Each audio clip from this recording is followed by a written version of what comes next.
Graça e paz, meus amados irmãos, vídeos devocionais, esse é o número 86, Pastor Herbert Almeida, da IMUB de Ferraz, São Paulo. Tema de hoje, Deus vê o presente momento como será no futuro.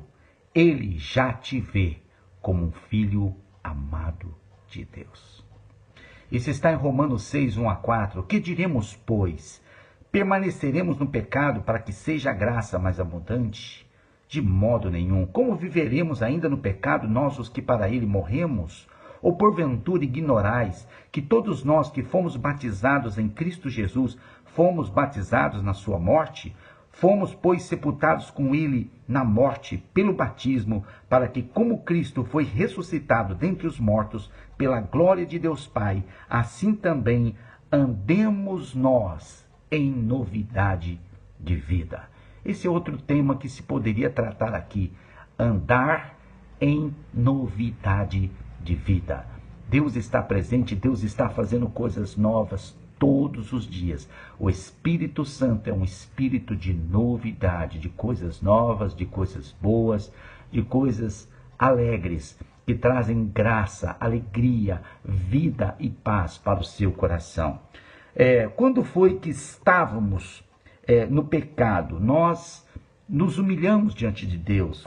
Como foi a nossa condição quando nós nos reconhecemos pecadores? Nós procuramos a misericórdia e o perdão de Deus. Nós nos humilhamos e vimos a graça maravilhosa. A graça de Deus nos alcançou. Então Paulo está dizendo assim para os crentes de Roma: então, se Cristo te alcançou quando você estava na pior fase da sua vida, no pior momento da sua vida, significa que tem que ficar pior para melhorar? Não, ele disse, não é assim. Não é quanto pior, melhor. Isso não é possível, não existe isso. Nós temos que aprender a pensar como Deus pensa. Nós temos que aprender a aceitar a vida mediante a graça do Senhor. Ela está sempre presente e crescendo cada vez mais em nossas vidas, de maneira que não é preciso piorar para melhorar. Nós temos que confiar na provisão de Deus. Paulo diz, não é assim. E aí Paulo começa a explicar esse conceito importante. Como ainda podemos viver no pecado, nós que morremos para o pecado? Ou seja, Paulo queria que os cristãos riscassem a palavra pecado do dicionário de suas vidas. A palavra pecado nem deveria mais existir. O pecado não é mais o problema. O problema pode ser atitudes que podem te levar ao pecado. Mas aquele pecado que significa estar afastado de Deus, inimigo de Deus, contra Deus, vivendo na impiedade, na incredulidade, Paulo diz, isto nem deveria existir, porque fomos sepultados no batismo. Quando você aceita Jesus, você aceita ser batizado em nome de Jesus. Para Paulo, ao aceitar ser batizado, você morreu de fato para o mundo, você morreu para o pecado. Agora você tem que aceitar, se conformar que você vive para Deus.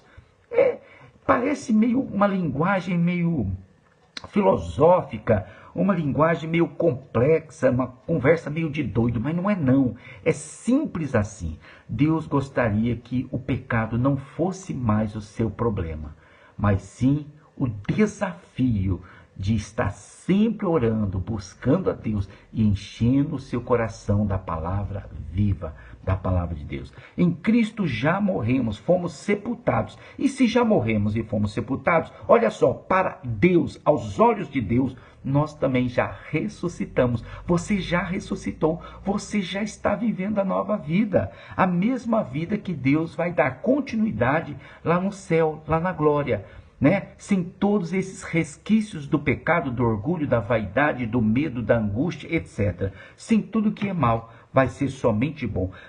Paulo está dizendo que Deus quer que nós vivamos experimentando a vida nova, desfrutando da vida nova em Cristo, uma vida no Espírito, uma vida de novidade, ou seja, uma vida interessante, porque nós vamos ser guiados pelo Espírito Santo de Deus. Efésios 2:6. E juntamente com ele, Jesus, Deus nos ressuscitou e nos fez assentar nos lugares celestiais em Cristo. Tá vendo? Você já está sentado no trono de Deus. Aleluia!